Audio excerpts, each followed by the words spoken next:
Mais pour moi, la religion, c'est un business intéressant. On va dire ça. Et pourquoi tu n'investis pas dedans aussi? Je compte le faire même.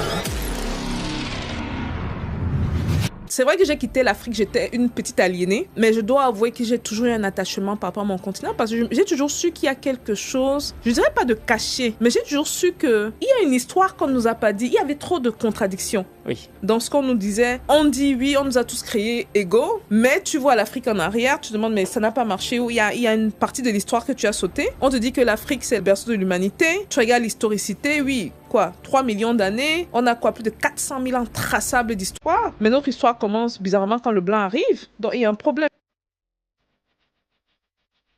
Et je pense que ce qui nous manque en Afrique, c'est que nos politiques ne voient pas, ils ne comprennent pas le business, quoi. Pour beaucoup, même, ils ne comprennent pas, ils ne voient pas l'importance du business. Ils comprennent, oui, ça crée des emplois sans plus. Mais un pays qui est faible économiquement, c'est un pays qui est facilement manipulable.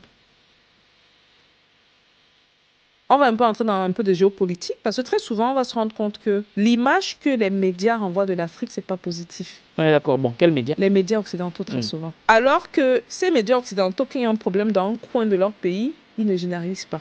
Oui, d'accord. Maintenant, quand il y a un problème dans un coin d'un pays africain, ça devient un problème général parce que le plus important, c'est de garder les Africains hors du continent pour qu'ils puissent y rester et se sucrer. Avec Copili.io, attirer des abonnés qualifiés n'a jamais été aussi facile. C'est quoi ton rapport avec le président Ibrahim Traoré?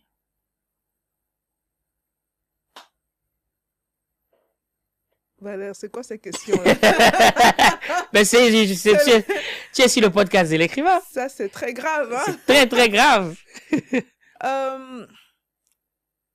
C'est quelqu'un que j'apprécie beaucoup. Mm-hmm. Et qui fait du très bon boulot. Mm-hmm. Et on l'encourage en ce qu'il fait, à 100%. Ok. C'est quoi ton rapport avec Kémy Séba? C'est un frère qui se sacrifie pour la cause. Et je pense que ce serait un peu limité de notre part de ne pas appuyer le travail qu'il fait et de ne pas l'encourager justement dans ce sens-là. Mm-hmm. Et si tu étais un homme, quelle est la première chose que tu aurais souhaité faire?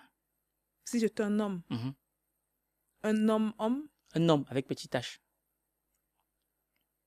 J'adore ça être femme. Je pense que non.